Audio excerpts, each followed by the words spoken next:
Hello, Princess on a Pillow here. I am here to do a review slash recap with my opinion on 90 Day Fiance Season 9, Episode 14. It's titled Temperature Check. I don't know when this daggone episode is going to be over with. This is episode 14. I think next episode is the last episode, and I'm happy for that. I am so tired of 90 Day Fiance.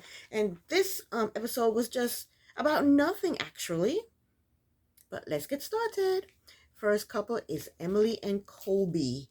Emily and Colby, they're at the house, and Emily, she doesn't want Colby to interact with his son. She's yelling at him because he's trying to play with his son. She's so crazy. What the hell? I don't know.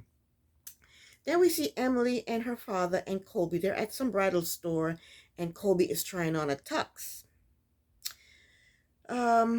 Later, Colby goes to see a friend of his. This friend is from Cameroon also, and now he's in the States and he lives in Ohio, and I guess he's one of Colby's groomsmen. His name is Temperature. That sounds like a rap name, a name a rapper would come up with. So Temperature is from Ohio, and he's here for the wedding, and he's here early. So they go and they drink Heineken. Temperature and Colby, they're drinking Heineken, and they're talking about Emily and how controlling she is. Yeah, and how controlling she is. Colby also tells Temperature that Emily is pregnant. After they agreed not to tell anybody, he goes and tells Temperature that Emily is pregnant. I guess he needs to get it off his chest. And now Temperature is trying to convince Colby to move to Ohio, move out of Kansas and move to Ohio. And I agree with Temperature. Why would you want to be in Kansas?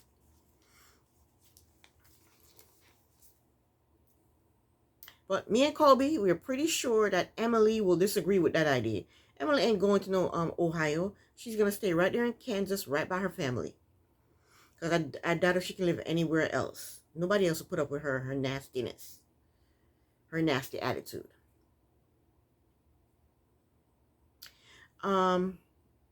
Temperature pretty much tells Colby that he needs to grow up here and man up and be the man of the family. The next scene, the entire family goes out to lunch, and they invited Temperature to come with them. And they all get to the restaurant, and then later on, Temperature shows up, and he introduces himself to everyone. And Temperature said that he has been in the States for a year and some months. And he said he likes it. It's the place to be. But he's talking about the States. He's not talking about Kansas. Kansas is not the place to be. The United States of America is the place to be. And I agree with him 100%. The United States is the place to be. I wouldn't live anywhere else but the United States of America. Okay?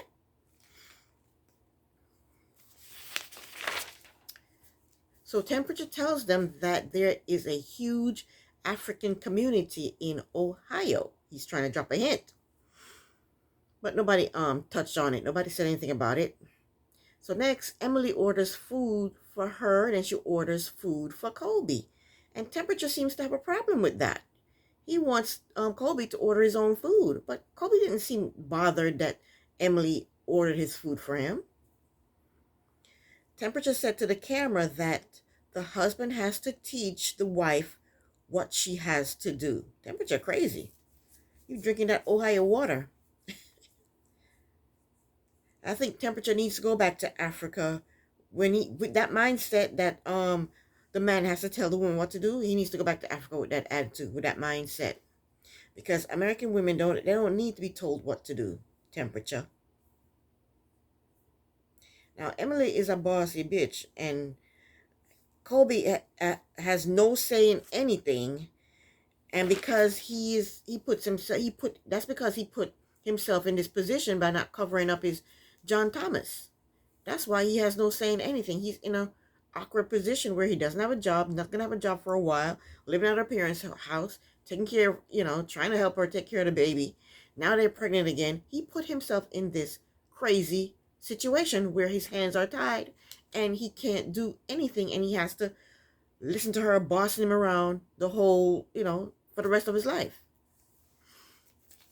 Anyway, Temperature tells Emily that African men needs a lot of respect from their ladies. And at first, Emily gave a little sarcastic laugh. She was like, she gave a little sarcastic laugh. And then she says, I respect him. Then Temperature tells Emily that Colby is from a royal family. Temperature tells her that Colby is the heir apparent and he would need to sit in Cameroon and govern his people, and she would need to stay with him. Emily said, what, is he a prince? And Colby said, my dad is from a royal family. And then Emily said, do we have a castle in Cameroon? All of a sudden it's we. Y'all aren't married yet. It's not we. If there's a castle in Cameroon for Colby, it's his. So Colby explains that in Cameroon there is 200 tribes, and the tribes all have chieftains, and the chiefs are all from royal families. He said his father is a chief, but Colby said he's way down the line to inherit, to become a chief, and he chose his own path. So Emily says to Colby, you have no kingdom and you have no money. Well, Emily, how come you didn't say that to him before you had sex with him raw? You didn't care about what he had, how much money he had in the bank then. So Temperature told her that she is getting married to an African, and the man is the head of the family, meaning that you belong to him.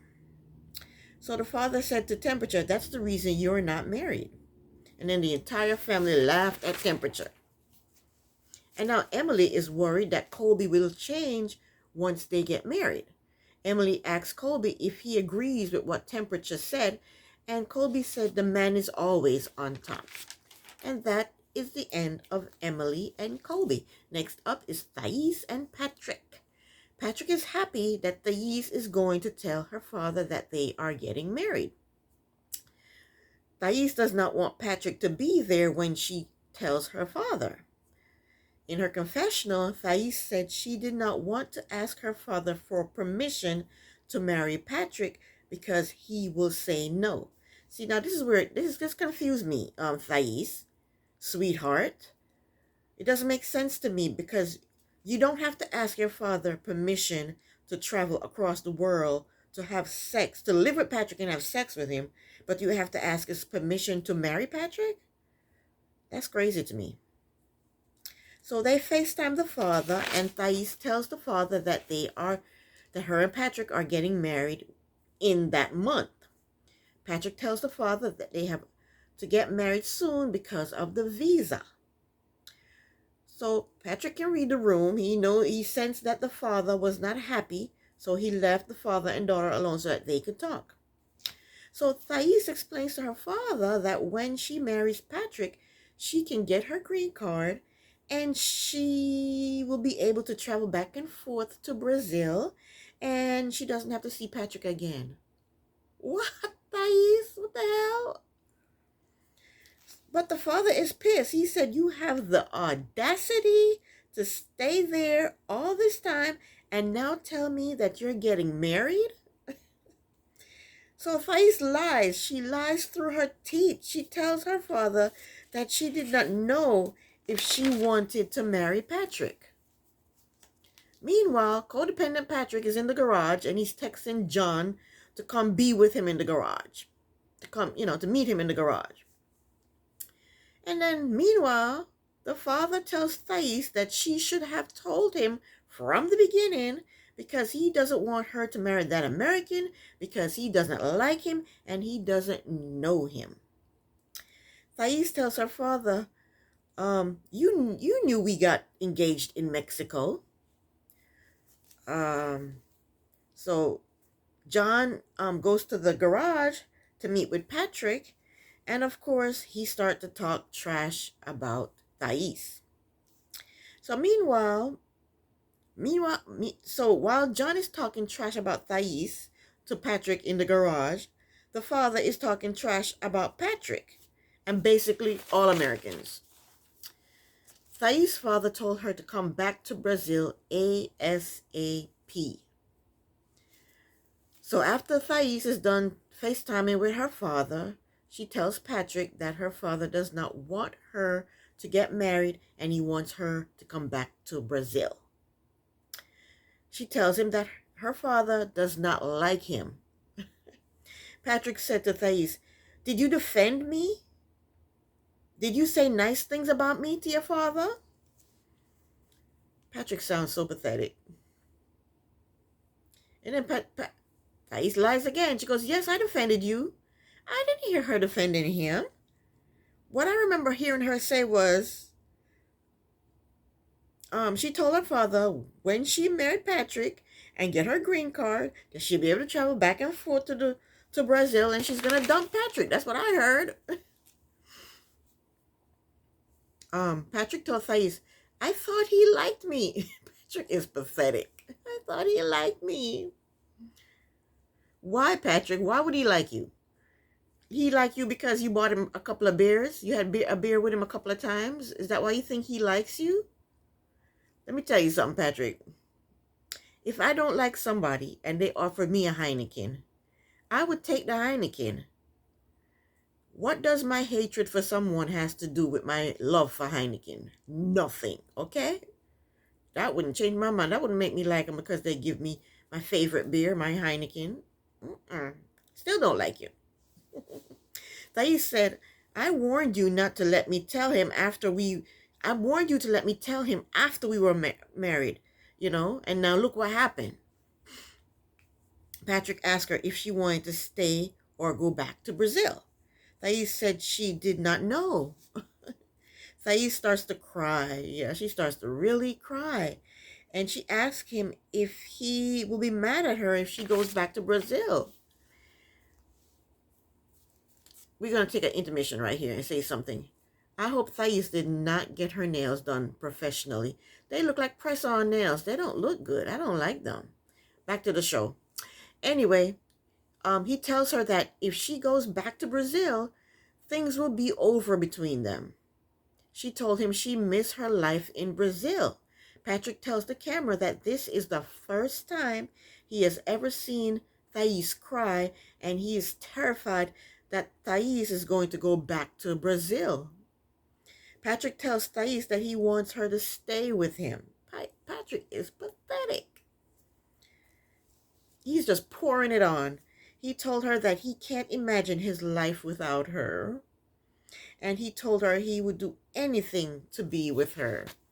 And that is the end of Patrick and Thais. Next up is Shida and Blau. Blau, Shida, she talked to a lawyer / family friend in Trinidad, and he advised her not to sign Blau's trumped up one-sided prenup. So, because the kids are at the house, Shida asks Blau if they can go somewhere to talk. So they go to a cafe, and she tells him about the lawyer / family friend and that she spoke with in Trinidad. And Bilal is not happy that she spoke with a lawyer / family friend about the prenup. She tells him that the prenup only protects him. So they discuss his real estate being his. She wants the prenup to say that his real estate should be his, and he should help her start up a yoga studio, and that would be hers. Bilal said he would consider adding that to the prenup. And that was the end of Bilal and Shida. Next up, Eve and Muhammad. I'm getting chilly. Let me turn this off. Next up, Eve and Muhammad. Eve hugs Muhammad and tells him that she didn't delay the wedding. It was out of her control. Yes, you did delay the wedding, Eve. You delayed the wedding. You can get married anywhere, anytime. You don't have to have a big fancy schmancy wedding. So me and Muhammad are on the same page. He said they should just go ahead and get married and have less stress. So later that day, we see Eve at work. She is doing a sort of acupuncture therapy on her friend, on one of her friends. And of course, she tells the friend that Muhammad said he was going to get another sponsor. The friend can't believe that Muhammad referred to Eve as a sponsor, and she told Eve that it takes 90 days to find out if Muhammad is a jackass. Next scene, I think Eve and her friend, they discuss meeting up with Muhammad again.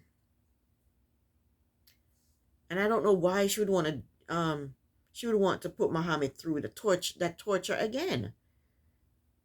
He did tell her that he never wanted to see those heifers again because they intentionally disrespected him.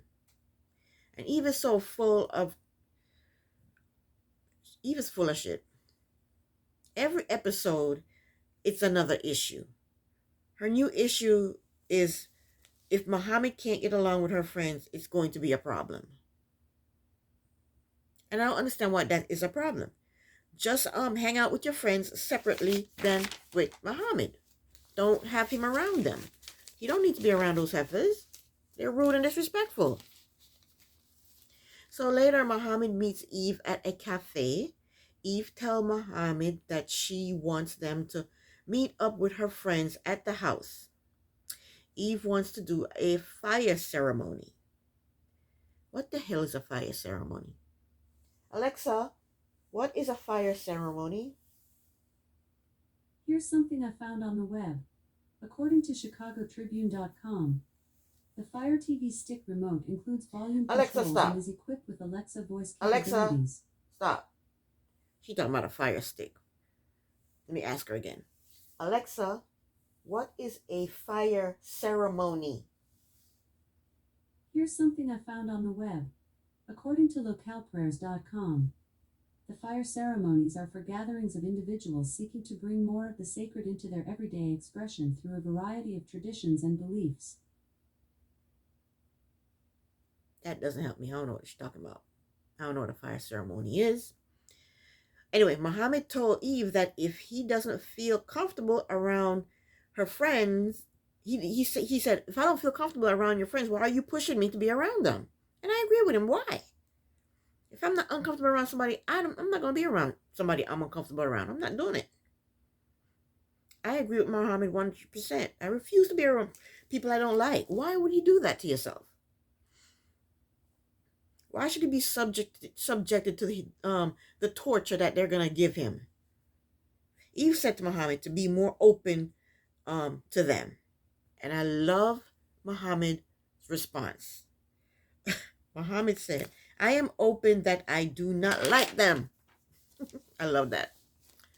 That's right, Muhammad. You let her know it. Her friends are assholes. They are. Muhammad said to her,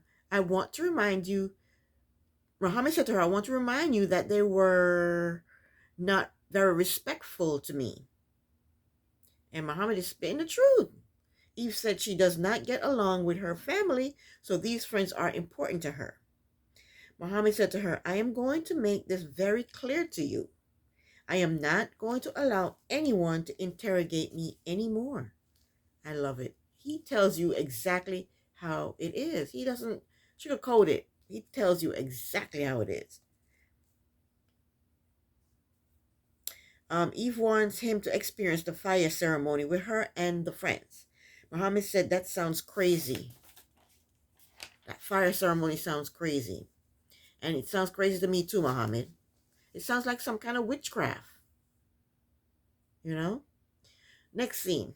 It's dark out and Muhammad and Eve are in the yard preparing the fire for the fire ceremony. Muhammad tells the camera that he will be nice to the friends if they are nice to him, and if he feels attacked, he will defend himself. That's right, Muhammad. You got to do what you got to do. You can't let those skeezers treat you like crap. Don't let them do that. So only two of the skeezers shows up. And they start shaking maracas. One of them is, both of them, they're shaking maracas. And they're burning the fire. So two of the ladies, they're standing with their eyes closed. And they are And Eve is cleansing the stones, her stones that she worked with. And one lady recites some words and she throws paper into the fire. The other lady asks Muhammad if he's going to go to the fire. Muhammad said, no, thank you. In his confessional, Muhammad said that he is not okay with Eve's beliefs. He said, if you want something, just ask God for it. Exactly. Get on your knees and say a prayer. Don't burn fire. Muhammad said, fire has nothing to do with wishes. I agree. Yeah. Muhammad said he does not agree with the way they practice their spirituality, and this will not bring him closer to her or her friends. There you go. See, Muhammad is 23 years old, and Eve is 48 years old. And to me, Muhammad make a hell of a lot more sense than she does. She makes no sense to me. Then one of the friends said to Muhammad she thought he didn't like them. Why would she say that? Why is she starting some mess? She said, Muhammad, I thought you didn't like us. Why is she bringing up some mess? And Muhammad said, yes, that's right. I don't like you. Don't mess with Muhammad. The truth will come right out of his mouth. He has no tact. He said, I don't like you. She said, you don't like us? He said, no, I don't. Why are you so shocked? She said, you don't like us? He's like, no, I don't. He said, I don't like you because you guys were judging me. They said we were looking out for Eve because we don't know you. So is that how you look out for your friend, by treating somebody else like crap? These are grown women. Do they have any sense? You treat somebody like crap because you're looking out for your friend. I don't get it. That don't make any sense to me. I want these heifers to just go the hell away. Just go away. Muhammad told them that they could have worded their questions to him differently. And I say they shouldn't have been asking him intimate questions in the first place. So they asked him if he enjoyed the fire ceremony. And Muhammad said he enjoyed the fact that he can use the fire to get warm. Because that's what fire is for, to get you warm and to cook your food. Muhammad got jokes. But that's what you do when people are trying to get on your nerves. You just make a joke. If you're trying to get on your nerve, make a joke. Just laugh it off. That is the end of Muhammad and Eve. Next up is Biniam and Ariella. We see Ari writing her vows and trying on her wedding dress. And she FaceTime with Leandro, practically begging him to come to the wedding by telling him, oh, delay your flight. And he said, no, I'm good. He said, no. I think what happened, Leandro got a bad taste in his mouth because he realized that Ari and Benny are having sex and they may get pregnant any minute now. And he's just out of the loop. He doesn't fit in. And I think he finally realized that. Ding, ding, ding, ding, ding. The light bell came on for him and he realized, hey, this is a family and I'm intruding. So he was like, no, I'm good. I'm not coming. I'm not coming to the wedding. So next we see Benny and Ari. They're in a church, looking at the church. I guess that's where they plan on getting married. Then we see Benny sitting at a sewing machine and he's making Avi's outfit for the wedding. And Benny is really talented. I mean, he does music, he sings, he dances, he fights. And now he's a fashion designer. He makes clothes. He knows how to use a sewing machine. Good for you, Benny. Ari don't realize what kind of a gem she has. He can do several jobs. Ugh. So Benny said he doesn't know if the wedding is going to take place because him and Ari argue a lot. And Avi is so sweet. Avi is a precious little boy. He tried on his pants. Then he gave his father a high five. Then he gave his father a big kiss. So Benny and Ari are talking about staying together to keep their family together. And Avi made them kiss each other. And that's the nicest moment I've seen between Benny and Ari. And that's the end of Benny and Ari. Next up is Cara and Guillermo. Guillermo FaceTime with his mother. They talk about him setting up a camera so that she will be able to see the wedding. So he tells his mother that he talked to the person that cut his hair. And she told him to fix the problems between him and Cara before they get married. He told his mother that he brought it up to Kara, and now Kara got pissed at him, and now Kara thinks he's unsure about getting married. So his mother told him to let Kara be Kara. Leave her alone. Let her be her. You know who she is. So Guillermo feels better after talking to his mother, and now he's ready to marry Kara. So Guillermo goes and apologizes to Kara. Next, Kara has a bachelorette sleepover with her friends, and Guillermo has to stay in another part of the house while she parties with her friends.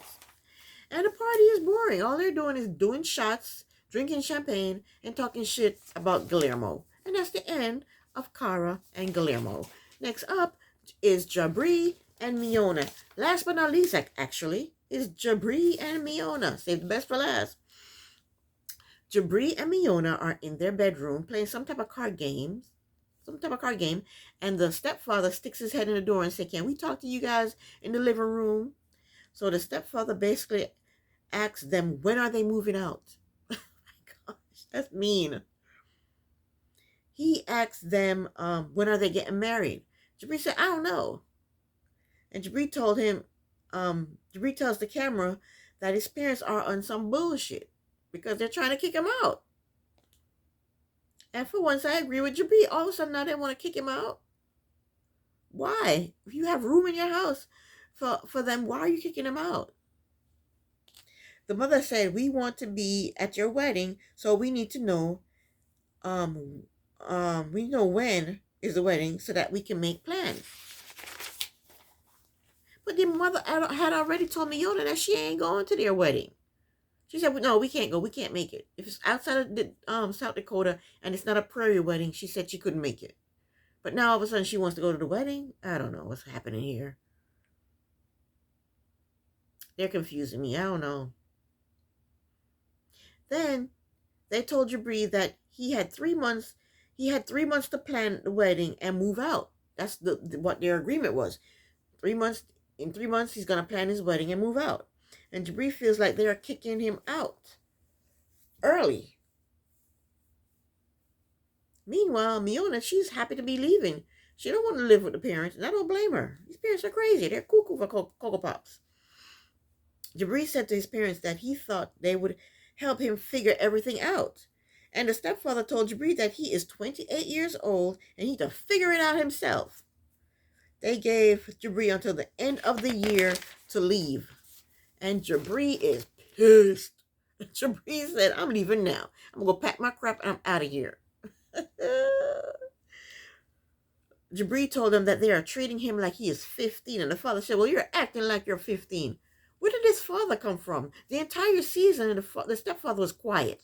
And he was going along with the going along. Now all of a sudden, he is pissed. The stepfather is no joke." So Jabri gets up and he said, "This conversation is over," and he starts to walk away. And the stepfather says to Miona that you can come to us if you need help. Then he says to Jabri, "I'm not talking about you, Jabri. Only Miona can come ask us for help. You can't come ask us for help."